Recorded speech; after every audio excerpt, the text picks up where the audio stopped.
ফাউন্ডেশনের পক্ষ থেকে এসেছি একটা বাড়িতে। এটা করাইল বস্তিতে একটা বাড়ি। এখানে আমার দুজন স্টুডেন্ট, আমি মিমের বাসায় এসেছি। এখানে মিম কোন ক্লাসে পড়ো?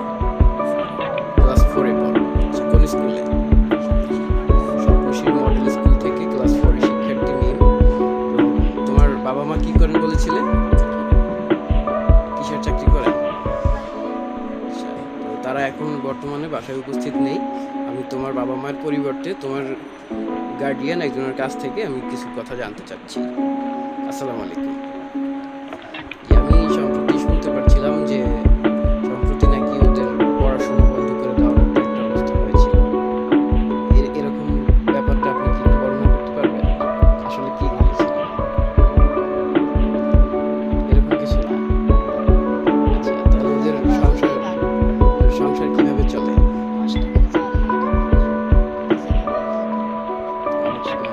কষ্ট হয়, কিন্তু তবুও তারা চাচ্ছে যে পড়াশোনাটা খুব ভালোভাবে চালাতে।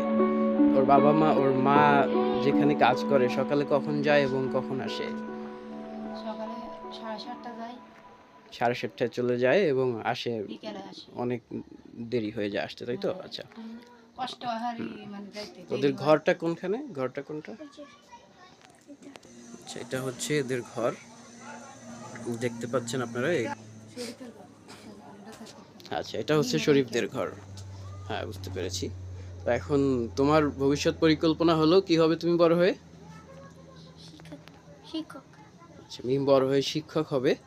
আমরা চাচ্ছি যে এইরকম যারা আছেন, যাদের বাবা মা খুব কষ্ট করে উপার্জন করেন, আমরা তাদেরকে চাচ্ছি যে তারা যেন তাদের জীবনের লক্ষ্যটাকে ধরে রাখতে পারে এবং পরবর্তীতে যেন ভবিষ্যতে তাদের মনের যে স্বপ্নগুলো আছে সেই স্বপ্নগুলোকে বাস্তবায়ন করতে পারে। তোমার নাম কি? শরীফ। তোমার নাম শরীফ। পুরো নাম কি? পুরো নাম জানি না। আচ্ছা, ঠিক আছে। তুমি খালি শরীফ। শুধু শরীফ।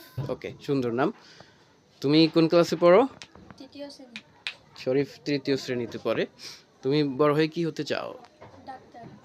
তোমার আব্বু আম্মু কি করেন? আম্মু বাসা বাড়ি কাম করে।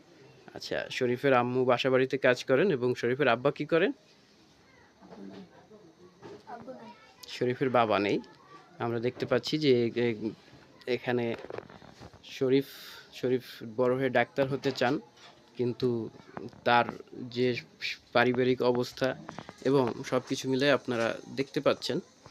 এখন আমরা চাচ্ছি যে এই যে এদের মতো যারা আছে এদের জন্য আমরা চাচ্ছি যে এমন কিছু ব্যবস্থা করতে, যাতে তারা ভবিষ্যতে কখনো তাদের আর পিছনে ফিরে তাকাতে না হয় এবং তারা ভবিষ্যতে তাদের স্বপ্নের দেশে ফিরে যেতে পারে। অর্থাৎ তাদের যে স্বপ্ন শিক্ষক হওয়া এবং ডাক্তার হওয়া, তারা যেন সেই স্বপ্নের জায়গায় যেন ফিরে যেতে পারে এবং দেশবাসীর মুখে এবং সকলের মুখে যেন হাসি ফোটাতে পারে। আসসালামু আলাইকুম।